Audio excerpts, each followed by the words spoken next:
What is up, you guys? Duki Yonkos is here today to bring you my review for Black Clover chapter 169. So, this chapter of Black Clover, honestly, from a structural standpoint, it was pretty cut and dry. It was mainly the fight between Charlotte and Yami, and we did have like an intermission in the middle where Soul comes in and she jumps in for a bit, and then like she then goes and follows Yami's orders to get out of the way. And get Julius's bodies to safety. But I will bring that back up a little bit later on. But anyways, when it comes to characterization and development, we mainly got characterization and development for Soul. And when it comes to just characterization flat out, we got characterization for Charlotte.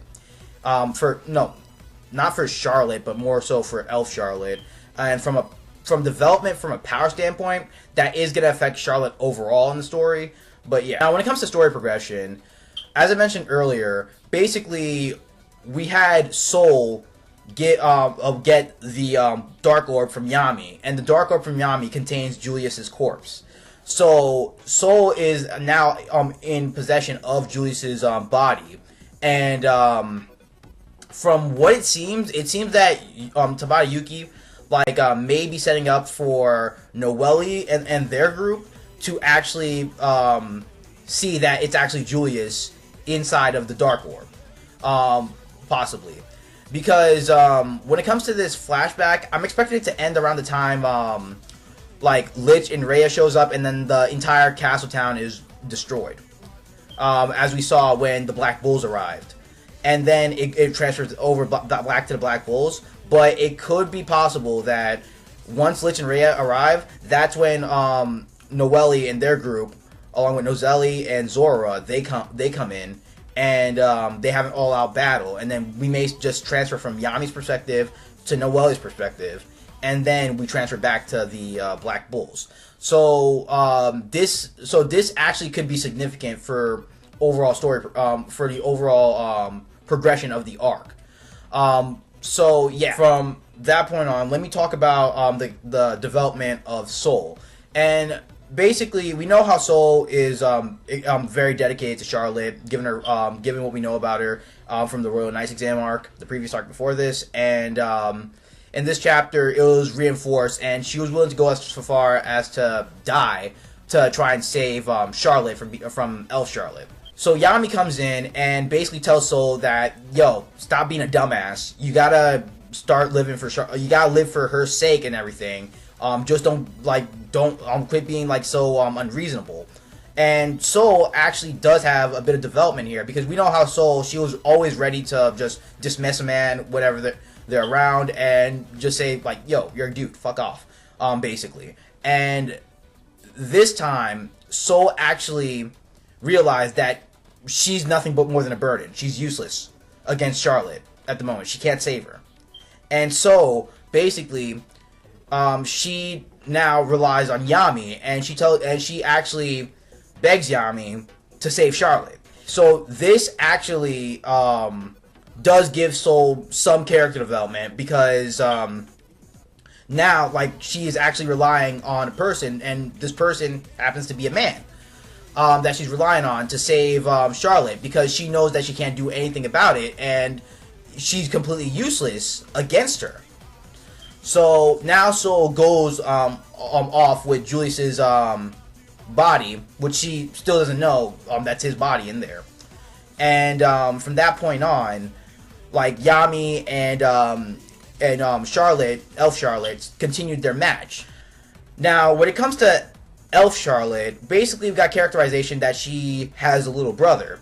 And if you guys go back and look at chapter 134 of Black Clover, you actually see Elf Charlotte with Lux Elf reincarnation. I forgot his name. I don't want to butcher it, so I'm not going to say it. But anyways, you see her with him, so it could be inferred that when it comes to who her little brother was, it could have been Luck, Elf Luck. That could have been Elf Charlotte's younger brother. So I wonder if that's going to be brought up later on. And we can see how she reacts, that knowing that her brother has already passed on again for the second time. But again, like, I don't think it is because now that Elf Charlotte has been overpowered by Yami at the end of the chapter, it seems that she could possibly be going on the full on demon. Because again, Aster's not in the vicinity, and Aster's always managed to stop them before they became a full-on demon because of the Clover sword. At this point in time, Aster is still back at the Gravital Belt. At this point in time, so I wonder what's gonna go down here with Charlotte, and if she's gonna actually be the first of the elves to turn into a full-on demon. So that actually raises that question. Alright, and another thing for characterization when it comes to Elf Charlotte, but mainly Charlotte herself in particular, because Elf Charlotte is an elf, and it was already established by Patry that when it comes to human curses, they have no effects on elves. Like, we remember that Charlotte had a curse, and basically, after she broke her curse because she fell in love with Yami and shit, her roses were just small, and that was because it was a lingering effect of the curse. And so now that she has been reincarnated in an elf, and now she's possessed by her elf counterpart, the effects of that lingering curse has now been lifted, because again, elves aren't affected by human curses. But I think it could come back, because I have to remember Vengeance, because like Lich and William Vengeance would switch in and out of each other. But granted, though, that could be because that could be an exception, because we have to remember that Patry was an incomplete reincarnation. So we don't know if this will actually be permanent now, because if Briar magic will actually be a permanent thing for Charlotte now. And if it is, then Charlotte pretty much digivolved. If you guys know what Digimon is, I hope you do, because if you didn't, then you did not have a childhood. You did not have a childhood. But if you know what Digimon is, basically, Charlotte, she digivolved from a champion level Digimon to an ultimate level Digimon. There you go. Congratulations, Charlotte, if this is actually permanent. But if it's not, then then she de-digivolved back to a champion. But she still had a permanent. She does still have a permanent magic power boost. Now, when it comes to just the fight itself, I thought the fight, like, it was pretty cool. Like, you did see a few cool exchanges here and there. Now, the one thing I'd kind of say that I was kind of disappointed was we didn't get to really see the payoff of Charlotte's beautiful battle spear, or whatever it's called. We didn't really get to see the payoff of it. But Yami did quote that it was so powerful that everything, like, if you were to get hit by it, I think, basically him as well as everybody behind him would get blown away and die. So apparently it's that powerful. So I guess we could take it at face value from what Yami says. But again, I still would have wanted to see the payoff. But yeah. It still would have been good to see the payoff. So I guess that was the only thing that was kind of disappointing in this chapter, when it came to the fight mainly.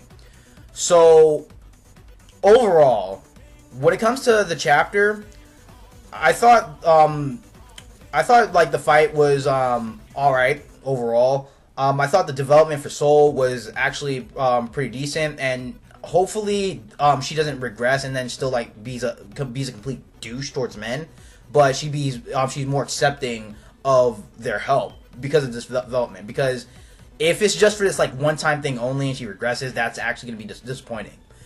But anyways, overall, I thought the chapter was a good chapter of Black Clover.